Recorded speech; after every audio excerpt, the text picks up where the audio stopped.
I'd gone backpacking through northern Michigan. I had just graduated college and wanted to do a solo trip to clear my head before starting the job hunt. I'm originally from the suburbs of Chicago, so I wasn't exactly an experienced outdoorsman. But I'd done some camping as a kid, and I figured I could handle a week-long trek through the Hiawatha National Forest. Looking back, I was pretty naive and underprepared.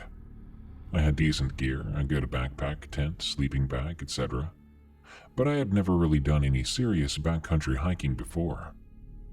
I plotted out a route that would take me on a big loop through some of the more remote parts of the forest, figuring I'd cover about 10 miles a day. In retrospect, that was way too ambitious for my skill level. The first couple of days were actually great. The weather was perfect. Clear skies and temperatures in the low 70s. I was making decent time and really enjoying the solitude. There's something magical about being alone in nature, surrounded by nothing but trees and birdsong. I would stop occasionally to filter water from streams or take photos of particularly scenic spots.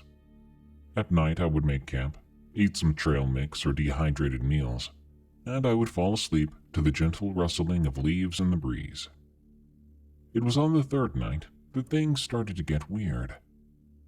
I had hiked a little farther than usual that day, pushing myself to reach a small lake I'd marked on my map as a good campsite. By the time I got there, the sun was already dipping below the tree line. I quickly set up my tent and got a small fire going, wanting to eat and get settled before dark really set in. As I sat by the fire, heating up some soup, I had this sudden feeling of being watched. You know that prickly sensation at the back of your neck? Like that, but more intense. I looked around, scanning the trees at the edge of my little clearing, but I didn't see anything out of the ordinary. Still, I could not shake the feeling. I tried to tell myself it was just my imagination. Being alone in the woods can play tricks on your mind. But as the night wore on, the feeling only intensified. I kept catching glimpses of movement out of the corner of my eye, only to turn and see nothing there. The forest sounds seemed to change too. The usual nighttime chorus of crickets and frogs went quiet, replaced by this eerie stillness, which was only broken by the occasional snapping of a twig in the dark. I didn't sleep much that night. Every time I'd start to drift off, I would jerk awake, convinced I'd heard footsteps or breathing just outside my tent. By the time dawn broke, I was exhausted and on edge. Part of me wanted to pack up and hightail it back to civilization, but I told myself I was just being paranoid. I'd come out here for an adventure after all, so I shouldered my pack and pressed on. The next day was odd. I couldn't quite put my finger on why, but something felt off about the forest. The trees seemed denser, the shadows deeper. I'd check my maps and compass, only to find that I didn't seem to be making much progress, not as much as I should. The landmarks I was looking for never seemed to materialize. It was as if the landscape itself was subtly shifting around me. By late afternoon, I had to admit I was lost. None of the terrain matched my map anymore. I thought about trying to backtrack, but I couldn't even be sure which direction I'd come from. The sun was hidden behind a thick canopy, and my compass was spinning wildly, the needle swinging in circles. As I began to panic, I stumbled into another clearing. That's when I saw it for the first time. It was, I don't even know how to describe it right, but I'll do my best. It was a figure, standing at the edge of the clearing. Impossibly tall, about 8 feet or more. And it was thin, like a shadow given 3D form. It didn't seem to have distinct features, just a vague humanoid shape that hurt my eyes to look at directly. I froze, my heart pounding in my chest. The figure didn't move, didn't make a sound. It just watched. I don't know how I knew that. since I couldn't see any eyes, but I swear I felt its gaze boring into me. After a while, I backed away slowly. The figure remained motionless. As soon as I reached the tree line, I turned and ran. I crashed through the underbrush, branches whipping at my face, my lungs burning.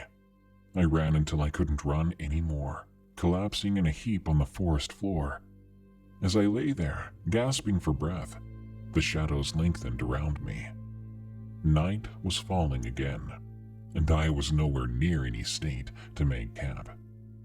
I knew I should get up, find water, set up a tent, but I was paralyzed by fear and exhaustion and confusion. That's when I heard it. It was like this chittering sound, a high-pitched insectile noise that seemed to come from everywhere and nowhere at once, and underneath it, a deeper sound, a rhythmic thumping like massive footsteps getting closer. I scrambled to my feet, all fatigue forgotten in a fresh wave of adrenaline. I picked a direction at random and ran again, quieter this time, trying to listen for pursuit over the sound of my own ragged breathing. I'm not sure how long I fled through the darkening forest. Time seemed to lose all meaning. The trees began to look twisted into unnatural shapes. The ground beneath my feet felt spongy and uneven. At some point, I became aware that the chittering had stopped. The forest was once more deathly quiet. I slowed to a walk, straining my ears for any sign of danger. And then I saw the lights. Ahead of me, weaving between the trees, were tiny points of bluish-white light. They moved like fireflies on a mission. Despite every instinct screaming at me to run the other way, I found myself drawn towards them. As I got closer, I realized the lights were coming from small ethereal figures flitting through the air. They seemed to take notice of me. They began to circle around, and, unbelievably, they seemed to form a path through the woods. Some part of me knew I shouldn't follow, but I was beyond rational thought at that point. I stumbled after the lights, pushed onwards by equal parts curiosity and desperation. I was led into a meadow, where the trees began to have these strange symbols carved into their bark.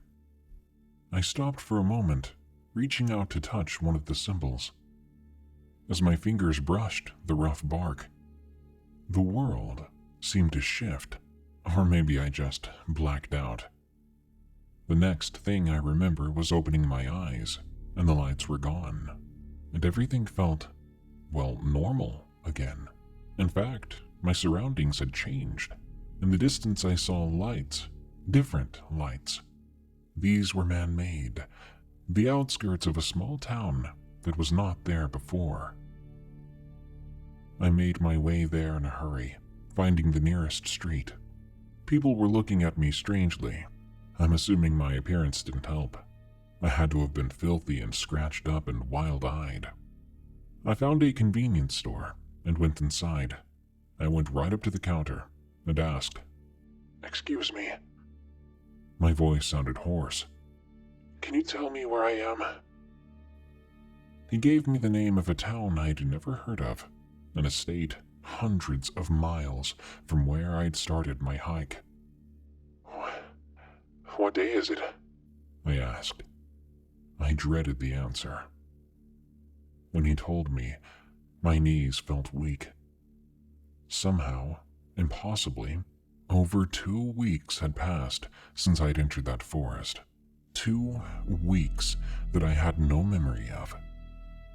The convenience store let me use the phone, and I called my parents. They were hysterical. Apparently, I'd been reported missing after failing to return from my trip on schedule. Search parties had combed the area where I was supposed to be hiking, but found no trace of me. I never did come up with a satisfactory explanation for what happened. The official story is that I got lost in the woods and wandered in a delusional state for 2 weeks before finding my way back to civilization. I know that's not true, but it's easier than trying to explain The unexplainable. I've since gone hiking again. I still do go hiking on occasion, but I don't go alone anymore, and I never go in too deep.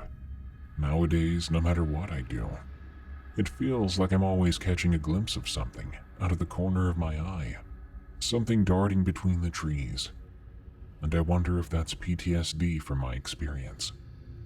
The moment I step foot into woods anywhere, I always feel watched.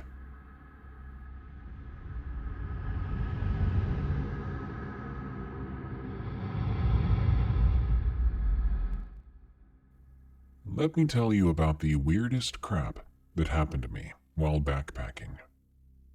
This was about 2 years ago. I was doing a solo trek through the Alps.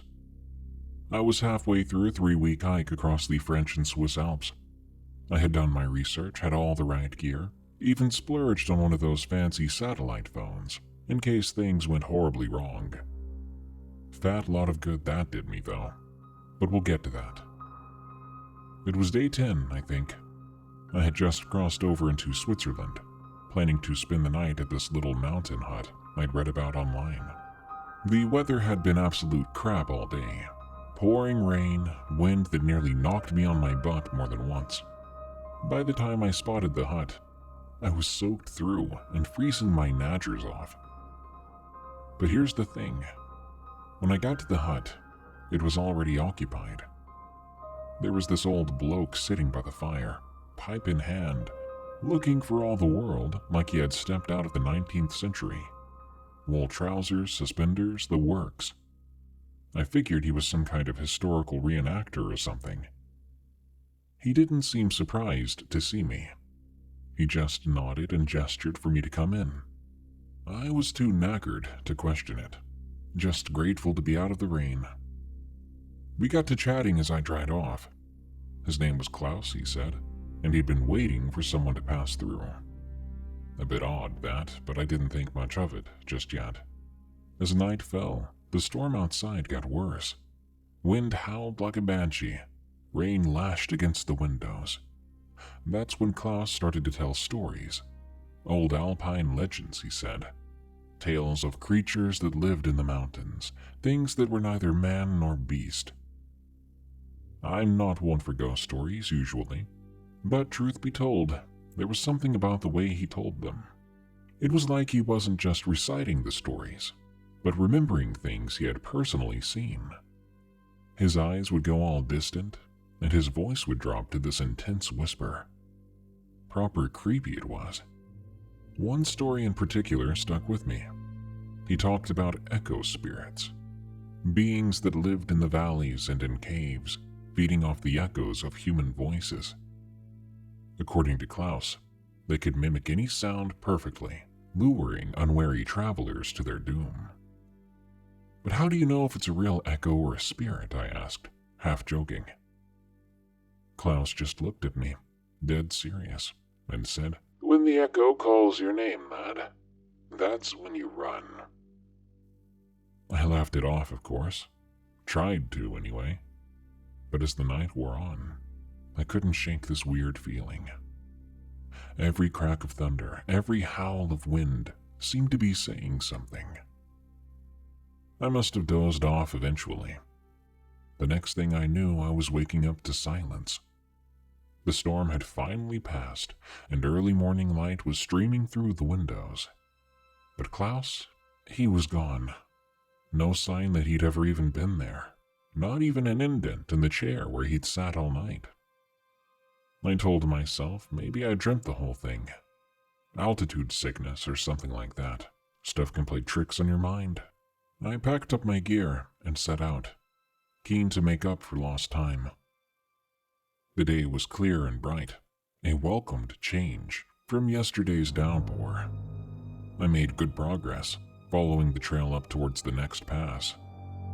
I was enjoying my time and happy to be back out when I heard someone call my name.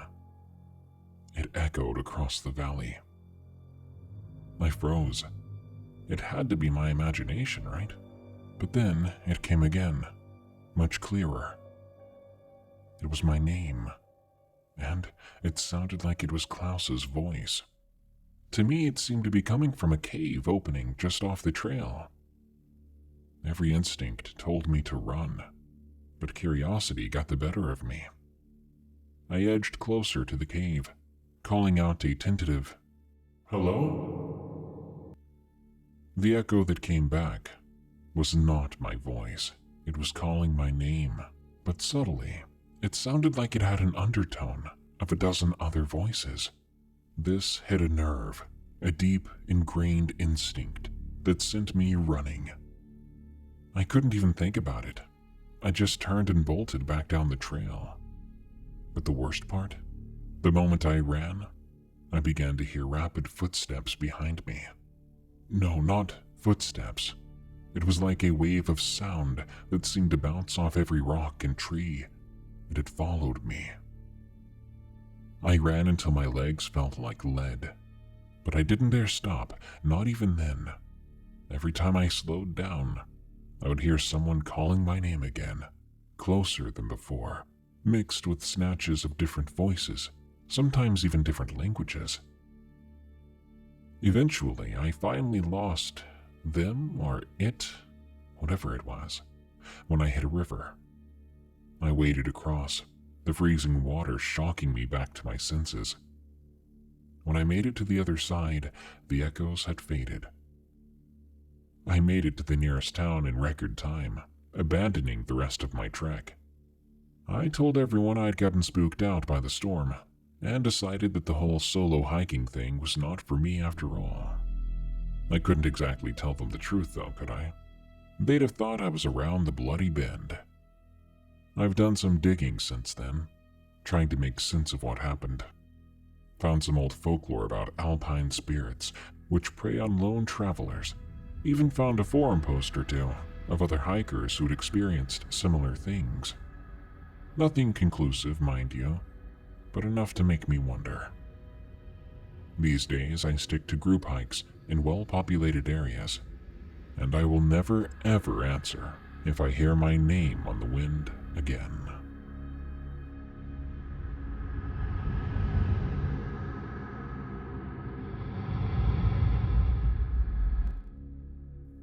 I'm an anthropology student, or I was back then.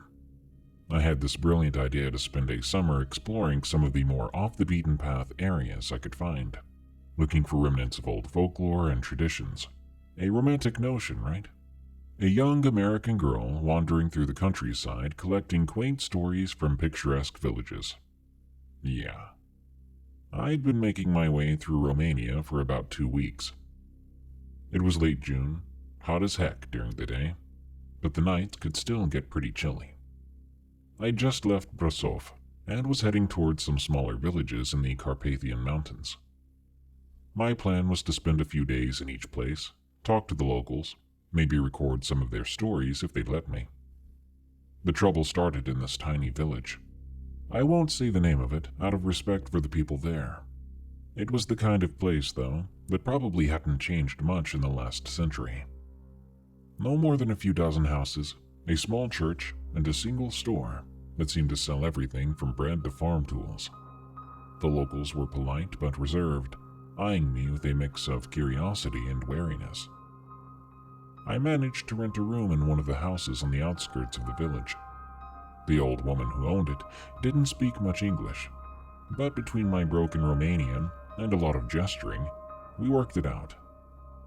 The room was small and sparse, just a bed, a chair, and a rickety old wardrobe. But it had a window that looked out over the forest behind the house, and I remember thinking how beautiful it was, all those trees stretching out into the dark.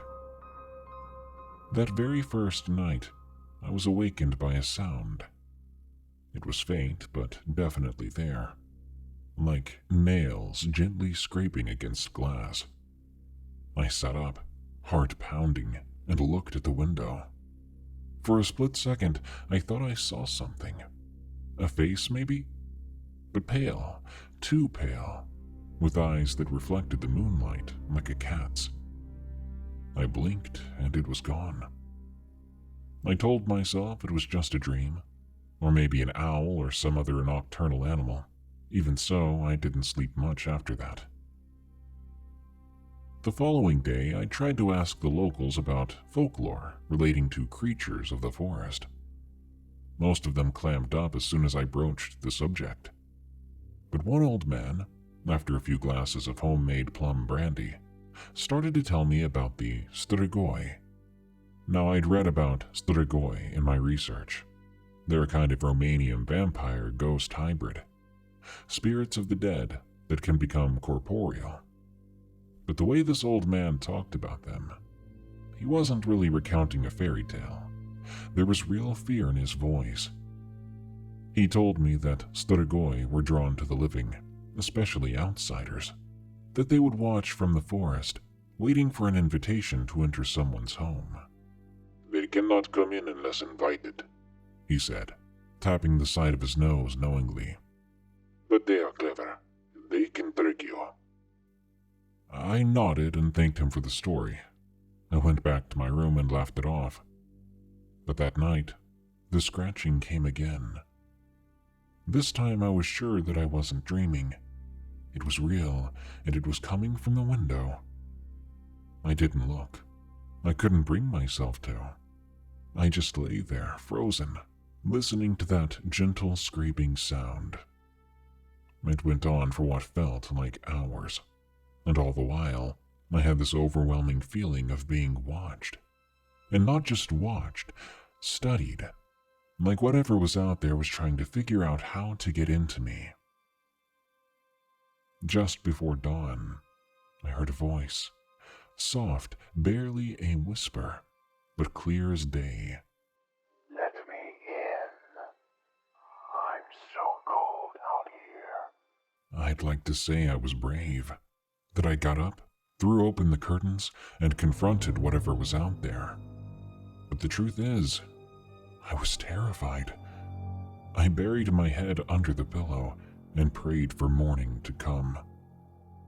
When the sun finally rose, I packed my bags and left. I didn't even say goodbye to the old woman who owned the house.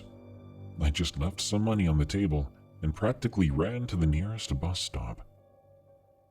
I spent the rest of my trip in cities, surrounded by people and electric lights. I told myself I'd imagine the whole thing. It was just stress or an overactive imagination, brought on by all the folklore discussion and legends I'd been studying. But to this very day, I still remember that voice, and it's clear as day. I keep my curtains closed now.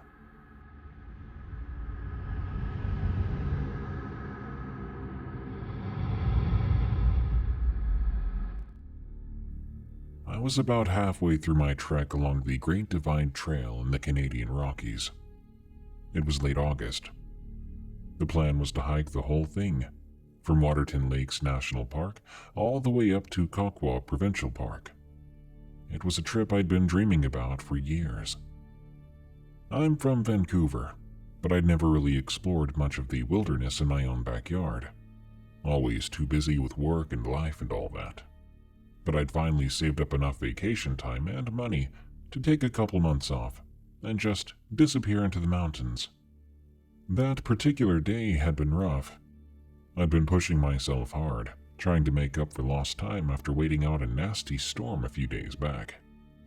My legs were aching and my feet were blistered, and I was starting to run low on supplies. I knew I'd have to detour off the trail soon to resupply, but I was hoping to push on for one more day. As evening started to set in, I realized I'd miscalculated. I was nowhere near my planned campsite, and the terrain was too steep and rocky to safely set up camp. From there, I spotted a faint light in the distance, off to the east of the trail. Had to be a farm or maybe a ranger station or something, I thought. So I figured I'd head that way, see if I could camp on the edge of their property for the night to be safe. Worst case, maybe they'd let me refill my water. It took me about an hour to reach the place. As I got closer, I could make out the shape of a farmhouse, one of those old two-story jobs that looked like it had been there for generations. There was a barn off to one side, and I could see a few outlying buildings that I guessed were sheds or workshops. The whole place was surrounded by fields, with the forest pressing in close on all sides. I was about to head up to the house when something made me hesitate. Can't really explain it, to be honest. The hairs on the back of my neck stood up, and something just felt wrong. You spend enough time in the wilderness, I guess you develop a sort of sixth sense for danger. This felt like that, but different, more unsettling somehow. And then I saw it. Something that at first I thought was a person. There was a figure standing by one of the ground floor windows of the farmhouse. As my eyes adjusted to the dim light, I realized it was way too big to be human, and the shape was all wrong. It was tall, maybe 7 or 8 feet, covered in what looked like shaggy dark fur. But it wasn't shaped like a bear. It was standing on 2 legs, body hunched forward in a way that looked unnatural. Its arms, if you could call them that, were long and ended in what looked like huge clawed hands. I froze, afraid to move. The creature had not seen or sensed me yet. It was completely focused on that window. As I watched, it leaned in closer, pressing its face against the glass. And then, God, I can barely bring myself to describe it. It began to lick the window. Long, slow strokes of its tongue against the glass. The sound carried clearly in the still night air, this wet, raspy noise that made my skin crawl. I'm not sure how long I stood there, paralyzed with fear, before finally the creature pulled back from the window. It turned its head, and for a heart-stopping moment I thought I'd been spotted. It let out a low rumbling sound, not quite a growl, not quite a whine, then loped off into the darkness of the surrounding forest. I waited until I was sure it was gone, then practically ran up to the farmhouse. My hands were shaking so bad, I could barely knock on the door. A middle-aged man answered, looking understandably confused to find a disheveled hiker on his doorstep at night. I opened my mouth, ready to spill everything I'd just seen, but the words caught in my throat. How could I explain what I'd witnessed without sounding completely insane?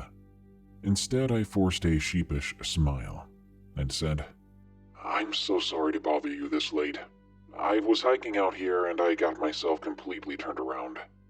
Could you possibly point me in the direction of the nearest town?" The man's confusion turned to concern. "You're pretty far from any marked trails, son. Everything all right?" I nodded, perhaps a bit too eagerly. "Yeah, I took a wrong turn somewhere. I lost track of time."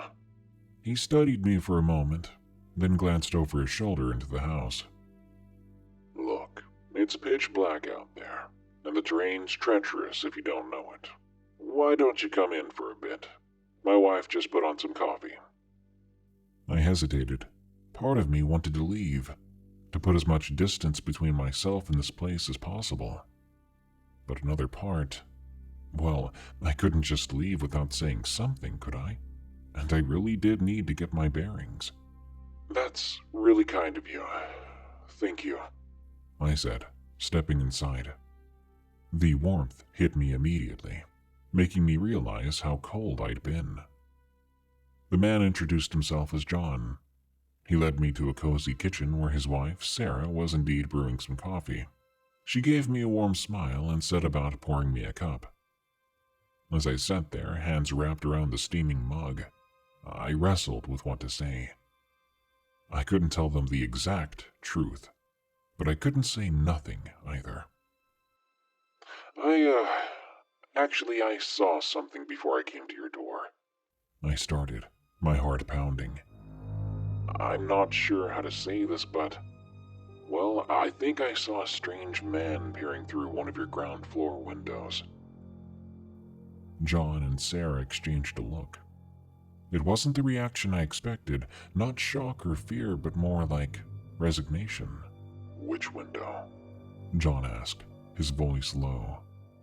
I pointed in the general direction. Over there, I think, on the side of the house. Sarah's face paled. That's Emily's room, she whispered. John stood up abruptly. I'll go check on her, and I'll have a look around outside. As he left, Sarah turned to me. Thank you for telling us. We've had issues with trespassers before.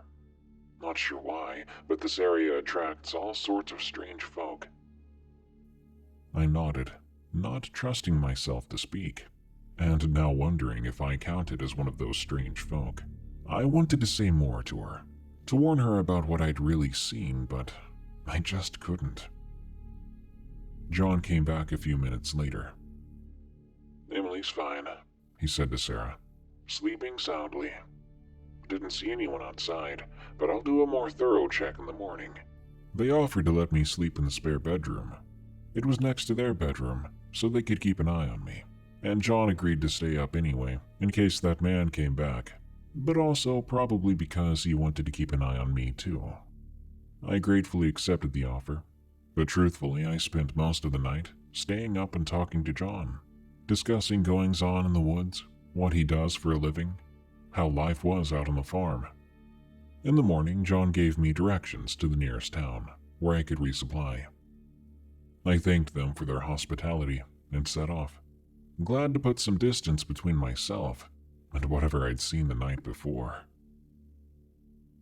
Wish I could say that was the end of it, that I finished my hike and went back to a normal life, chalking the whole thing up to dancing shadows in the night, or maybe just a really big bear. But I still couldn't shake it off. It nagged at me, demanded answers. About 6 months later, I found myself driving through that way and decided I would drop by the farm to pay them a visit. I told myself I was just being thorough, tying up loose ends before I wrote up my trail journal. But deep down, I think I wanted to make sure that everyone there was okay, and I was extremely grateful for how kind they were. I don't think I could have walked any further in those woods in the dark, knowing that something like that lived out there. The farm looked different in the daytime, peaceful and ordinary. John seemed surprised to see me, but he invited me in for coffee. We chatted for a bit about nothing in particular, the weather, how my hike had gone, that sort of thing. At a certain point, I asked how Emily was doing. John got real quiet. He looked out the window for a long moment. Emily was a sickly child. Weak lungs, the doctor said. To be frank with you, she passed away in her sleep only a week after you were here. I was taken aback. Didn't know what to say. My God, I'm so sorry, I managed to finally say. It felt inadequate. The thing is, John continued, his voice barely above a whisper. Do you mind if I share something strange? John asked. I nodded. Thing is, the night before she died, Emily told us she'd been having dreams.